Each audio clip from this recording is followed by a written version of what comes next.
Here's how Joe Biden's re-election campaign imploded. Hey there, welcome to episode number 707 of Plain English. I'm Jeff, JR is the producer, and you are listening to the podcast that helps you upgrade your English skills with stories about current events and trending topics. Much more than a podcast, right? As a lot of you discovered during our free week last month, it is much more. We had lots of people log in and try out all our premium features. It was fun meeting so many of you on live calls and interacting with you all. There's a lot on the website: quizzes, exercises, interactive resources, translations, videos, all that stuff. And all the resources for today's episode are at plainenglish.com/707. Today's story is about Joe Biden's historically bad summer. It all started on a debate stage with Donald Trump, and it ended with an announcement on X that he's withdrawing from the presidential race. This is something that will be studied for decades, for centuries even. That's what you'll hear about on today's story. In the second half of the episode, you'll learn what it means for something to come down to the wire. Before we start today's story, I'd just like to remind you that the podcast is just one part of how we can help you upgrade your English skills. At plainenglish.com, you can make faster progress with active learning strategies. You can take quizzes, do activities, listen to the fast version of the audio, watch video workshops, practice what you learn, and even join a live call with JR and me. It's all about helping you build your skills to become a better, more confident English speaker. Sound good? Go to plainenglish.com to start your free 14-day trial today. Now, let's jump into today's story.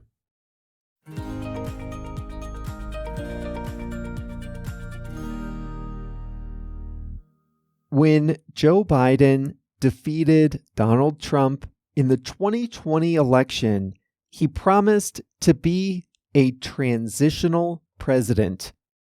He didn't say it out loud, but most people interpreted his words to mean that he would serve just one term. Biden was 78 when he began his 4-year term. He was first elected to the United States Senate in 1972. But in late 2023, things began to change. Joe Biden filed his paperwork for re-election, despite the fact that he would be 82 at the beginning and 86 at the end of a second term. As a sitting president, he won his party's nomination easily. Behind the scenes, though, people began to whisper about the president's age. He wasn't in command of meetings like he used to be, they said. He sometimes forgot key facts, they worried. He left a lot of the hard work to his staff, they complained. And then there were the polls. Biden was trailing former President Donald Trump in opinion polls. Many voters were demoralized. They wanted fresh faces, not the 81-year-old current president and not the 78-year-old former president. So, in a bid to regain the momentum, the Biden campaign proposed an early debate with Trump. It would be at the end of June, months before the candidates typically debate ahead of a November election. The gamble backfired. Biden was awful. It was the worst debate performance of any candidate in a televised presidential debate ever. On several occasions, Biden lost his train of thought. His sentences trailed off. He confused trillion with billion, then billion with million. His voice was hoarse. He kept clearing his throat. But worst of all was his facial expression. When Trump was speaking, Biden appeared to stare blankly, often with his jaw hanging open. He was overmatched and he looked confused. But his gaffes, confusion, and demeanor were just the beginning. He was simply unable to engage with Trump, to push back effectively against his opponent. Trump won the night. Democrats watched with worry and then horror. They saw their chances of holding the White House slipping away. Donald Trump was sure to win the election now, Democrats thought. Something had to change, and fast. They say that the worst thing for a politician is for voters to have their existing suspicions confirmed. And that is what happened to Biden. Large majorities of the population already thought Biden was too old to run for a second term. And what happened on the debate stage only confirmed their suspicions. Early polls after the debate showed Trump's lead expanding. Biden and his campaign tried to control the damage. Biden immediately went out and gave a decent campaign speech the next day.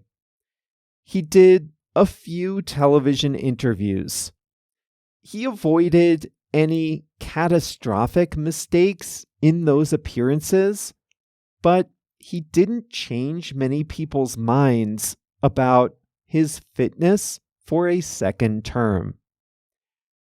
And then he hosted a large international summit of NATO countries. He got through most of the weekend summit without any damage. But he introduced the president of Ukraine as President Putin.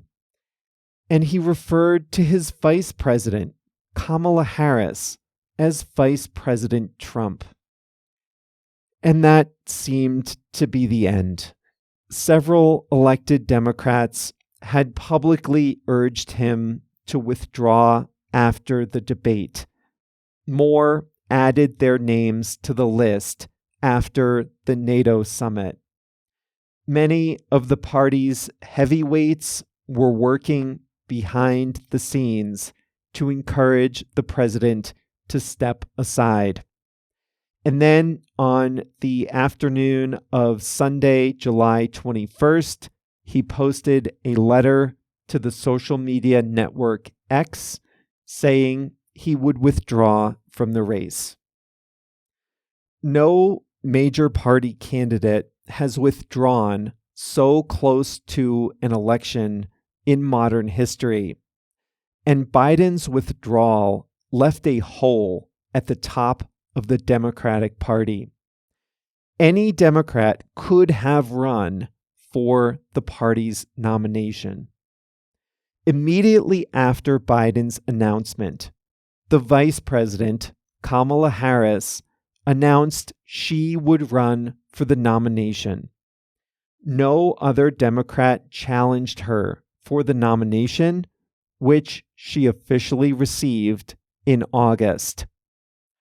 Kamala Harris is 59 years old, a generation younger than Biden or Trump.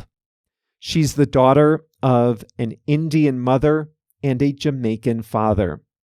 She was a prosecutor in San Francisco, then the top law enforcement officer in California, and then a U.S. senator before becoming vice president in 2020. Since she became a candidate for 2024, Harris has raised piles of campaign cash, tied or surpassed Trump in opinion polls, and re-energized the party.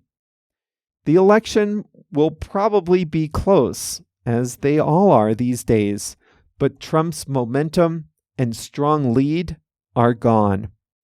This looks like it will come down to the wire.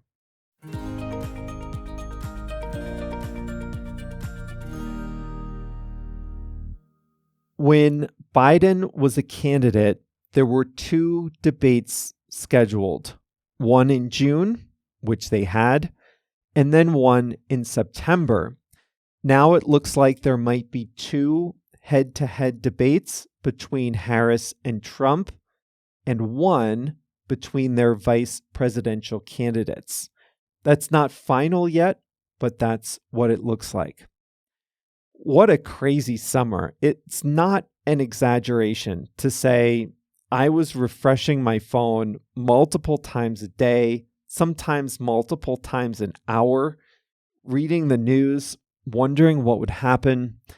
And the news was nonstop. Almost a full month of drama passed between the debate and when Biden withdrew. Now, like I said last week or earlier this week, books will be written about this. Historians will argue about whether Biden could have won if he had stayed in the race. I think Biden was flirting with disaster up until the very last minute. Now, if Harris wins, then all will be forgiven. Biden will look like an elder statesman who passed the torch. If Trump wins, Biden's legacy will be severely tarnished. He'll look like he selfishly stayed in the race too long and allowed Trump to return.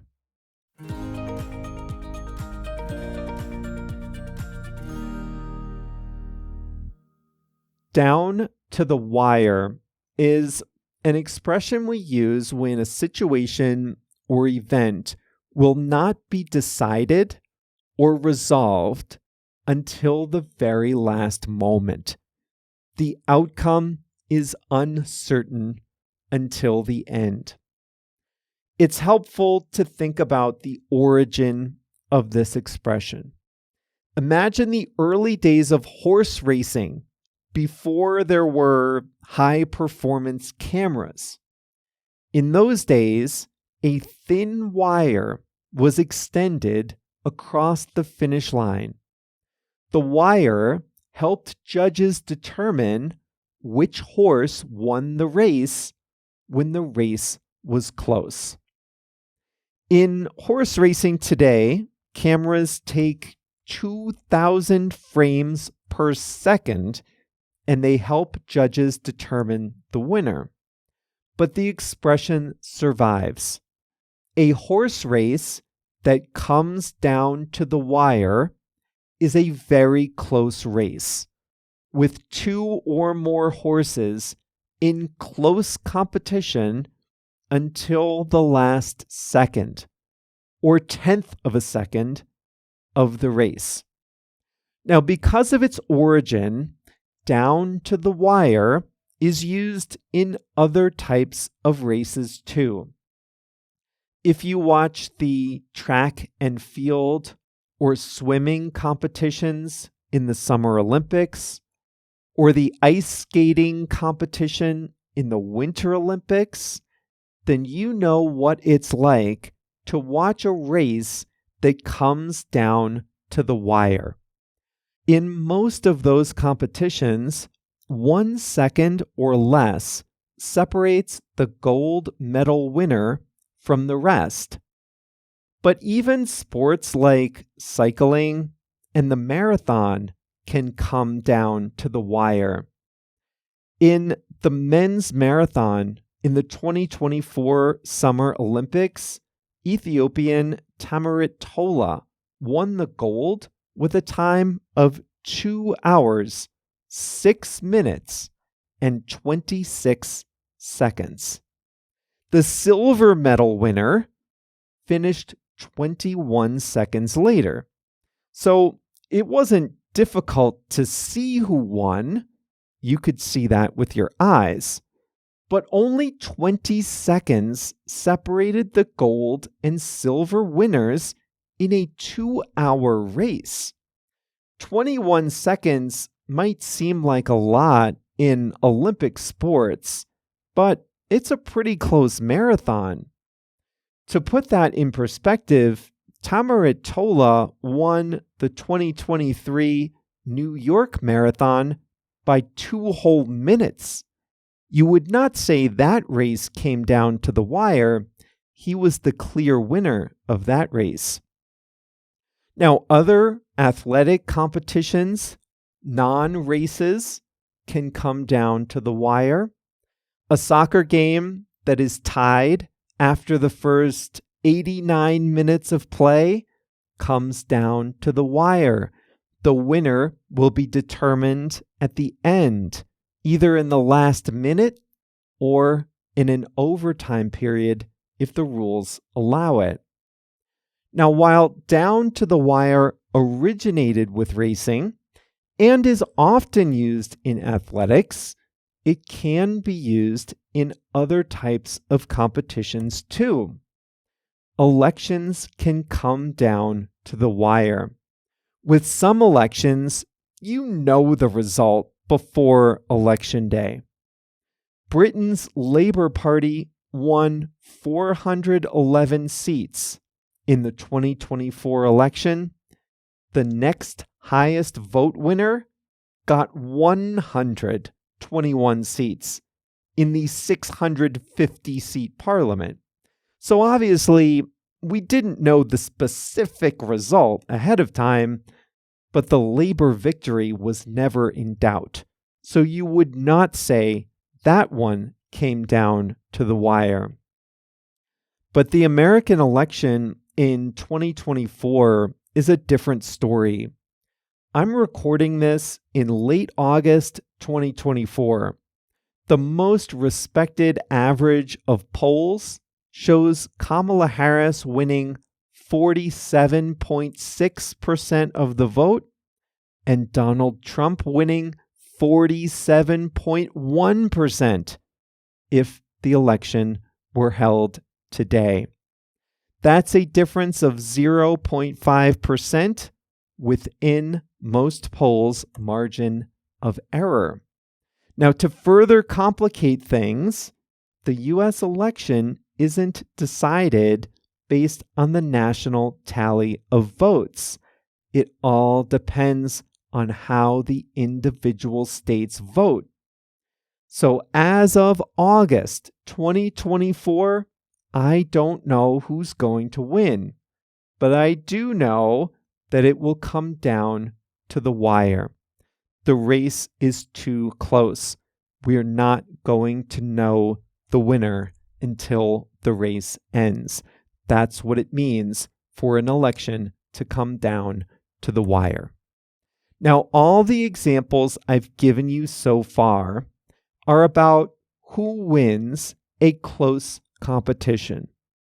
A horse race, a marathon, a soccer game, or an election. And that is the most common way of using down to the wire. But you can also use down to the wire if something might not be successful before a deadline. Imagine a company and a labor union are in negotiations. The current labor contract runs out at 11:59 p.m. on a Friday. If there's no new deal by then, the workers go on strike. And imagine that Tuesday passes. No new contract. Wednesday passes. No deal. Thursday comes and goes. Still nothing. The negotiations are coming down to the wire. They will be resolved, or not, immediately before the deadline. The last minutes are crucial. There isn't much time to spare. If they sign a deal on Friday afternoon or early evening on Friday, you can say that the negotiations came down to the wire. That means they were only resolved a short time before the deadline. And that's all for us here at Plain English. Down to the wire is a good expression to know, although you won't use it too often.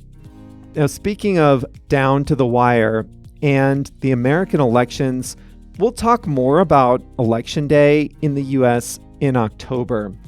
We have an unusual way of determining the winner of the presidential elections here.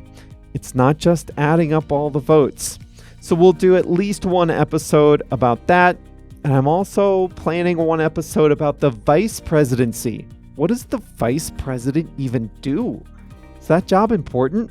So we'll do those in October as we get ready for our national elections on November 5th. But for now, that is all for today's Plain English. Remember to get the full transcript and all the exercises and resources for today's episode at plainenglish.com/707. See you back here on Monday. Listen up if you speak Spanish, Portuguese, Chinese, German, French, Italian, Japanese, Polish, or Turkish. One of the most frustrating things about listening and reading in a second language is being confused by unfamiliar words or phrases. When you listen to Plain English, or when you read the transcript, you probably encounter some words you don't know. When that happens, you have a few options. You can stop the audio, go look up the definition, then return to the episode, find your place, and press play again, but that's exhausting. Or you can just skip it and be confused. That's no fun either.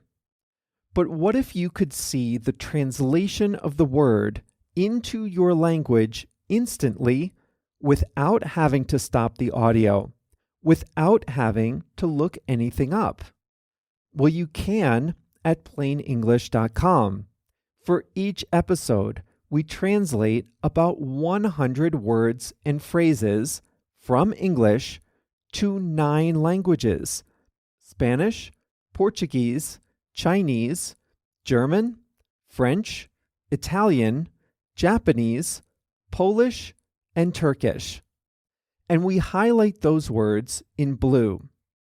All you have to do is hover your mouse over the highlighted word, and you'll see the translation instantly. It works great on mobile too.